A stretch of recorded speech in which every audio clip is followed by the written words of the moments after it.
एक गांव में एक लालची औरत अपने पति के साथ रहती थी। उसका एक बेटा था जिसका नाम बाबूलाल था। वह कोई काम धाम नहीं करता था, बस पूरा दिन गांव में इधर उधर मंडराता रहता था। एक बार अगर और मुझे राम प्यारी बोले ना तो एक लगाऊंगी। चुपचाप यहाँ से चला जा, नहीं तो मुझसे बुरा कोई नहीं होगा। अरे सुमन, तुम गुस्सा क्यों होती हो? तुम मुझे बहुत अच्छी लगती हो। मैं तुमसे शादी करना चाहता हूँ। मुझसे शादी के सपने छोड़ और निकल यहाँ से। बड़ा आया शादी करने वाला। फिर इतना बोलकर सुमन गुस्से में वहां से चली जाती है। तभी बाबूलाल का दोस्त वहां से गुजर रहा होता है। अरे बाबू भाई, ये सुमन तुमसे क्या कह रही थी? कुछ नहीं भाई, अपने प्यार का इजहार कर रही थी। लेकिन भाई उसके हाव भाव से तो कुछ और ही लग रहा था। बाबू भाई मेरी बात मानो तो तुम इससे दूर ही रहा करो। गांव वाले बोलते हैं इस सुमन के ऊपर चुड़ैल का साया है। ये रात को अकेले वीराने में घूमती है। कुछ लोगों ने तो इसके उल्टे पैर तक देखे हैं। तुम्हें पता है ना, उल्टे पैर चुड़ैल की निशानी होते हैं। चल बेवकूफ, तेरा दिमाग खराब हो गया है जो इतनी सुंदर लड़की को चुड़ैल बोल रहा है। सुमन कोई चुड़ैल वुड़ैल नहीं है, मैं तो इसी से शादी करूंगा। फिर इतना बोलकर वह अपने घर की ओर चल देता है। माँ, अब मेरी शादी की उम्र हो गई है। मेरी किसी सुंदर सी लड़की से शादी करवा दो ना। हाँ हाँ, क्यों नहीं। अगर राजा बेटा का कोई और भी अरमान है तो वो भी बता दीजिए। आपके सारे अरमान एक साथ ही पूरे करवा देंगे। काम धाम तो कुछ करना नहीं है। तेरी उम्र के सारे लड़के कुछ ना कुछ काम कर रहे हैं और एक तू है, पूरा दिन घूमता रहता है और मुफ्त की रोटियां तोड़ता रहता है। भला तुझ जैसे लड़के को कोई अपनी लड़की क्यों देगा? पहले कोई काम धाम करके कुछ पैसे वैसे कमा के दिखाओ, फिर शादी के सपने देखना। चल भाग यहाँ से, आवारा कहीं का। तो किसी काम धाम का नहीं है। देखो ना माँ, पिताजी हमेशा मेरी बेइज्जती करते रहते हैं। किसी दिन मैं घर छोड़ के ही चला जाऊंगा। अरे नहीं नहीं बेटा, कैसी बातें कर रहे हो? ये सब तुम्हारा ही तो है। अजी आप तो रह नहीं दो। हर वक्त मेरे भोले भाले बेटे को नीचा दिखाते रहते हो। अजी हमारे पास इतनी धन दौलत है, क्या आप ये सब अपने साथ ऊपर लेके जाओगे? भला मेरे बेटे को कमाने की क्या जरूरत है? माँ, मुझे सुमन बहुत पसंद है। तुम उसके घर मेरा रिश्ता लेकर जाओ ना। ठीक है, मैं कल ही सुमन के माता पिता से तुम्हारे रिश्ते की बात करने जाऊंगी। फिर अगले दिन बाबूलाल की माँ सुमन के घर रिश्ता लेकर जाती है और उन्हें अपने पैसों का रुबाब दिखाती है। देखिए बहन जी, आप बहुत अमीर लोग हैं और हम गरीब। मेरे पास आपको देने के लिए कुछ भी नहीं है। तुम्हारी किस्मत बहुत अच्छी है जो तुम्हारी लड़की की शादी मेरे बेटे से हो रही है। बस तुम सुमन की शादी मेरे बेटे से करवा दो, मुझे तुमसे कुछ नहीं चाहिए। इतना बोलकर वह वापस अपने घर की ओर चल देती है। अगले दिन सुमन और बाबूलाल की शादी हो जाती है। बाबूलाल सुमन से शादी करके फूला नहीं समाता। रात होने पर बाबूलाल और सुमन अपने कमरे में सो रहे होते हैं। तभी सुमन उठती है और सीधा घर से बाहर निकल जाती है और जंगल की ओर चल पड़ती है। बाबूलाल के दोस्त को सुमन पर पहले से ही शक होता है, इसलिए वह उस पर पहले से ही निगरानी रखे हुए होता है। अरे ये भाभी इतनी रात गए कहाँ जा रही है? मुझे इनका पीछा करना होगा। फिर चीमा सुमन का पीछा करने लगता है। तभी चलते चलते सुमन के पैर उल्टे हो जाते हैं। अरे मर गए रे, इसके तो पैर ही उल्टे हो गए। मेरा शक सही निकला, ये तो चुड़ैल निकली। तभी देखते ही देखते सुमन चुड़ैल में बदल जाती है और गुफा के अंदर घुस जाती है।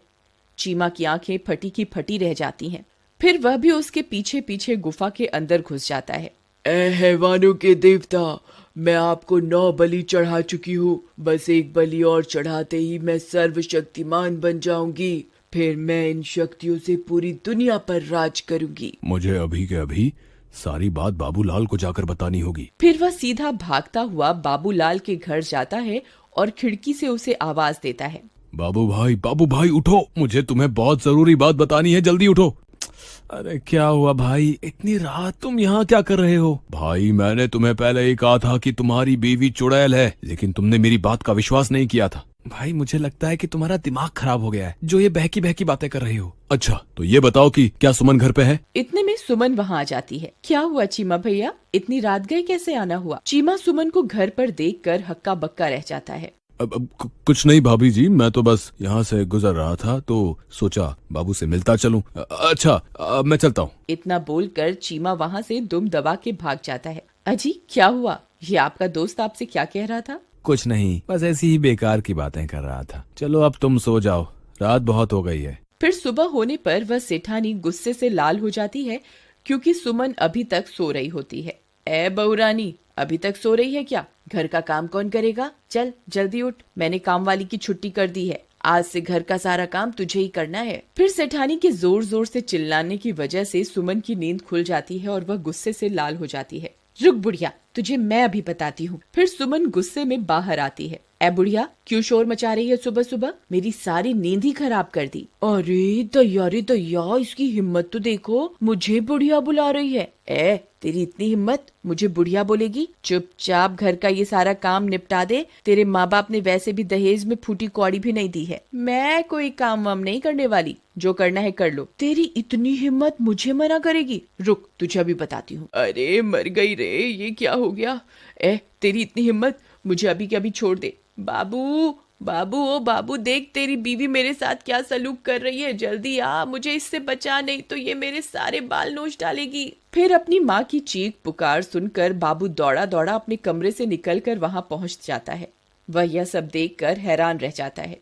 ए सुमन, तेरी इतनी हिम्मत, तू मेरी माँ के साथ ऐसा सलूक करेगी? अभी के अभी मेरी माँ को छोड़ दे, वरना अच्छा नहीं होगा। फिर सुमन उसे छोड़ देती है और सीधा अपने कमरे में चली जाती है।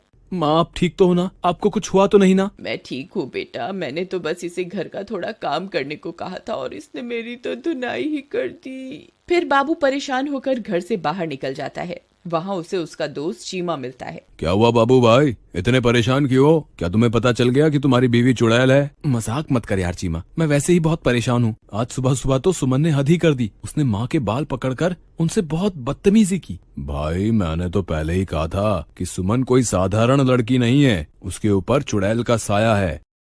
एक बहुत आसान रास्ता है। अगर तुम उस चुड़ैल के सामने आईना रख दोगे तो तुम्हें उसकी असलियत उस आईने में दिख जाएगी। फिर वे दोनों अपने अपने घर की ओर चल देते हैं। रात होने पर बाबू सुमन के लिए एक फूलों का गजरा लेकर घर पहुंच जाता है। अरे भगवान, तुम कहाँ हो? देखो आज मैं तुम्हारे लिए क्या लाया हूँ। सुमन वहाँ आती है और गजरा देखकर बहुत खुश हो जाती है। फिर वह गजरा अपने बालों में लगाकर शीशे के सामने पहुंच जाती है। तभी उसके पीछे पीछे बाबूलाल भी पहुंच जाता है। सुमन जैसे ही अपने आप को शीशे में देखती है, उसकी असलियत उसमें दिखाई देने लगती है। बाबूलाल की आंखें फटी की फटी रह जाती हैं। वह उस चुड़ैल को देखकर बहुत डर जाता है। हे भगवान, ये मैं किस मुसीबत में फंस गया? ये तो सच में चुड़ैल निकली। अच्छा हुआ तुझे मेरी असलियत के बारे में पता चल गया। मैं आज रात को तेरी ही बलि देने वाली थी।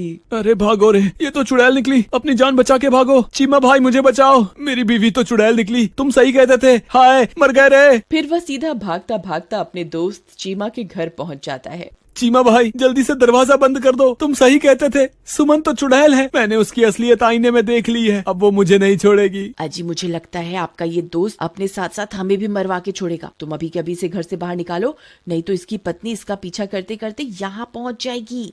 तभी जोर जोर से दरवाजा खटखटाने की आवाजें आने लगती हैं। वे सब लोग डर जाते हैं। अरे दैया, लगता है इसकी पत्नी इसका पीछा करते करते यहाँ पहुँच गई। चीमा भाई, गलती से भी दरवाजा मत खोलना, नहीं तो वो चुड़ैल हम में से किसी को भी जिंदा नहीं छोड़ेगी। अरे मर गए रे। बाबू भाई, भाभी तो चुड़ैल बनकर हमारे दरवाजे पर खड़ी है, अब क्या करें? मैं तो कहती हूँ इस बाबूलाल को उठाकर घर से बाहर फेंक दो। वह चुड़ैल इसी की तलाश में यहाँ आई है। बहुत शौक चढ़ा था ना इसे सुंदर स्त्री से शादी करने का, अब भुगतने दो इसे। चलो भाई बाबूलाल, अभी के अभी मेरे घर से बाहर निकलो। चलो चलो चलो। नहीं, मैं कहीं नहीं जाने वाला। मैं अकेला नहीं मरूंगा। अगर तुमने मेरा साथ नहीं दिया तो मैं तुम्हें भी अपने साथ लेकर मरूंगा। अरे दैया, ये तो अपने साथ हमें भी मरवा के छोड़ेगा। अजी, आप ही कुछ कीजिए ना। बाबू भाई, मेरे घर में छोटे छोटे बच्चे भी हैं। अगर ये चुड़ैल इस घर में घुस गई तो हमारे साथ हमारे बच्चों को भी नहीं छोड़ेगी। कृपा करके तुम इस घर से निकल जाओ। ठीक है दोस्त, मैं अपनी वजह से तुम्हारे मासूम बच्चों की जान खतरे में नहीं डाल सकता। मैं अभी के अभी इस घर से चला जाता हूँ। शुक्र है भगवान का, इस आफत से जान तो छूटी। रुको मेरे दोस्त, अगर मरना ही है तो मैं भी तुम्हारे साथ मरूंगा। राधा, तुम अंदर बच्चों के पास चली जाओ। मैं अपने दोस्त को यूं अकेला नहीं छोड़ सकता। मुझे अपनी दोस्ती निभानी होगी। अजी, आप पागल हो गए हैं क्या? वह चुड़ैल एक ही बार में आपकी जान ले लेगी। आप इसकी वजह से खुद को मौत के मुंह में क्यों धकेल रहे हैं? अगर मैंने आज अपने दोस्त का साथ नहीं दिया तो ये दुनिया कभी भी किसी की दोस्ती पर एतबार नहीं करेगी। अगर अपनी दोस्ती साबित करने के लिए अपनी जान भी देनी पड़ी तो मैं दे दूंगा। चलो बाबू भाई, मैं भी तुम्हारे साथ चलूंगा। चीमा भाई, मुझे तुम्हारी दोस्ती पर कोई शक नहीं है, लेकिन तुम मेरी वजह से अपनी जान मत दो। हम दोनों मिलकर भी इस चुड़ैल का सामना नहीं कर पाएंगे। हमारा मरना तय है। तुमने सही कहा, हम दोनों इसका मुकाबला नहीं कर पाएंगे, लेकिन मैं किसी को जानता हूँ जिसके सामने ये चुड़ैल पल भर के लिए भी नहीं टिक पाएगी। तभी चीमा भागकर घर में बने मंदिर की ओर जाता है। हे महाबली हनुमान, हम आपके बिना इस चुड़ैल का सामना नहीं कर सकते। आज फिर से एक बार बुराई को हराने के लिए हमें आपकी जरूरत है। कृपा करके हमारे साथ चलिए महाबली। चलो भाई, अब इस चुड़ैल को सबक सिखाने का वक्त आ गया है। अरे वाह वाह। हम 2 नहीं हैं चुड़ैल, हम 3 हैं। बोलो महाबली हनुमान की जय, सियापति रामचंद्र भगवान की जय, पवन सुत हनुमान की जय। अरे अरे मर गई रे, ये तूने क्या कर दिया? हे भगवान मुझे क्षमा कर दो, मुझसे बहुत बड़ी गलती हो गई।